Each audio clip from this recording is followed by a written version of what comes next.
The Dutch East India Company was so powerful that it could control entire countries and command its own army. This company, known as the VOC, was the world's first true multinational corporation, and its story is one of adventure, innovation, and enormous wealth. In the early 17th century, European countries were racing to dominate global trade. Spain and Portugal had already carved out large empires, but the Dutch wanted in on the action too. So, in 1602, they created the Dutch East India Company to take control of the rich trade routes in Asia. But this wasn't just any company. The VOC was the first to allow everyday people to invest in its ventures, making it a groundbreaking business model.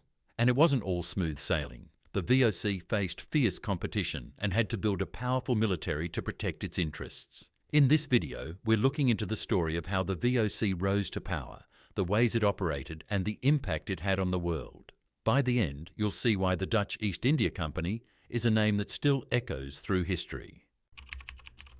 So how did the Dutch East India Company, or VOC, get started? In 1602, the Dutch government decided to combine several small trading companies into one big organisation. This new company, the VOC, was given the exclusive right to trade in Asia. The idea was simple. By pooling resources, the Dutch could compete with the powerful Spanish and Portuguese traders. But the VOC wasn't just about trade. It was one of the first companies where regular people could buy shares and invest their money. This was a totally new idea at the time. Investors could put their money into the company, and if the voyages were successful, they'd get a share of the profits. This made the VOC incredibly popular and very rich. However, the early days weren't easy. The VOC faced tough competition from the Portuguese, who were already established in Asia. Plus, there were the challenges of long sea voyages, unknown territories, and sometimes unfriendly locales. But with determination and smart strategies, the VOC started to make its mark on the world. Now let's talk about how the VOC went from a fledgling company to a dominant force. The VOC's big break came from securing control over the spice trade. Spices like nutmeg, cloves, and pepper were incredibly valuable in Europe, and the VOC wanted to monopolize this trade. The company established major trading posts in key locations like Batavia, modern-day Jakarta, Malacca, and Ceylon. These weren't just trading posts, they were fortified bases that allowed the VOC to control trade routes and protect its interests. To keep control, the VOC built a powerful navy and a private army. This military strength was crucial because it allowed the VOC to fend off rivals and form strategic alliances with local rulers. In many cases, the VOC didn't hesitate to use force to get what it wanted. They engaged in battles and even wars to maintain their dominance. For example, the VOC clashed with the Portuguese and the English in several fierce conflicts. Besides brute force, the VOC also used diplomacy. They signed treaties with local rulers, which often included exclusive trading rights. This strategy helped them secure a steady flow of valuable goods back to Europe. The VOC's success was also due to their innovative business practices. They introduced the first stock exchange, allowing people to buy and sell shares of the company. This not only raised huge amounts of capital, but also spread the financial risk among many investors. By the mid-17th century, the VOC was a powerhouse. They controlled much of the spice trade and had established a network of trading posts and colonies throughout Asia. This dominance brought immense wealth to the Netherlands and made the VOC one of the most influential companies in history. The Dutch East India Company wasn't just powerful, it was also brilliantly organised. The company was run by a central board of directors known as the Heren Seketen, or the Lord 17. These directors were in charge of making big decisions, like where to trade and how to handle competition. Under them were local governors who managed the day-to-day operations in various trading posts across Asia. One of the coolest things about the VOC was how it raised money. It was the first company to issue shares of stock, meaning regular people could invest in the company. This was a game changer because it allowed the VOC to gather a lot of money quickly and spread the financial risk. If a ship sank, investors wouldn't lose everything because their money was spread across many ventures. The VOC was also innovative in technology. They built better ships and developed new navigation techniques, which helped them dominate long sea voyages. Their advancements made it easier and safer to travel, which was crucial for maintaining their trade empire. These innovations set the VOC apart and helped them stay ahead of the competition. The VOC wasn't just a company, it was an economic powerhouse. The profits from the VOC didn't just stay with the company, they spread throughout Dutch society. Investors who bought shares in the VOC made significant returns on their investments. This wealth fueled other businesses and helped build impressive infrastructure, including canals, ships, and buildings that are still admired today.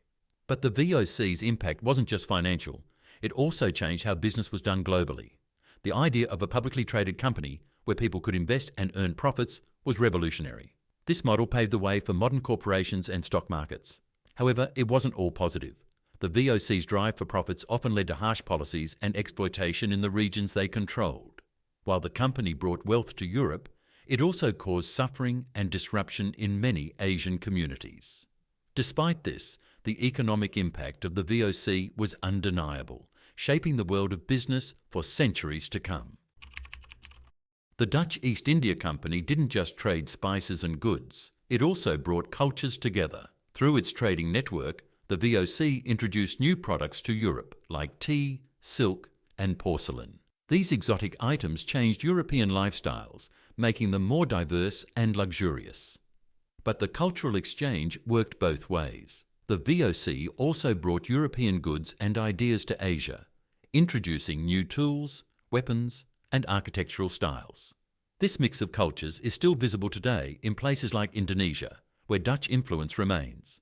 However, the VOC's presence wasn't always positive. Their push for profits often led to the exploitation of local people. Many workers faced harsh conditions, and the company's military actions caused significant disruption and suffering. Despite these negatives, the cultural exchange facilitated by the VOC had a lasting impact on both Europe and Asia. The company also changed social structures. In the Netherlands, the wealth from the VOC supported the arts, leading to a golden age of Dutch culture. In Asia, the VOC's influence reshaped societies, often with lasting effects, both good and bad. Even though the Dutch East India Company was incredibly powerful, it eventually ran into big problems. By the late 18th century, the company was struggling with internal corruption. Many officials were more interested in getting rich themselves than in running the company well. This led to financial issues and loss of control. Competition was another major issue. Other European countries like Britain and France were getting stronger and challenging the VOC's monopoly on trade. The VOC started losing its grip and couldn't keep up with these new rivals. Political changes in Europe didn't help either. The Dutch Republic, which had supported the VOC, was weakened by wars and internal problems. Without strong backing from their home country, the VOC found it harder to maintain its dominance. Financial mismanagement also played a big part. The company had taken on a lot of debt to fund its operations. When profits started to drop, they couldn't pay off their debts. Expensive wars and military campaigns drained the company's resources even more. The breaking point came in the late 1790s.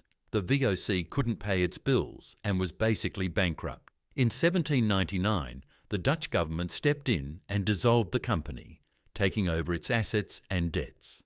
The territories and trading posts once controlled by the VOC became part of the Dutch state. The end of the VOC marked the end of an era.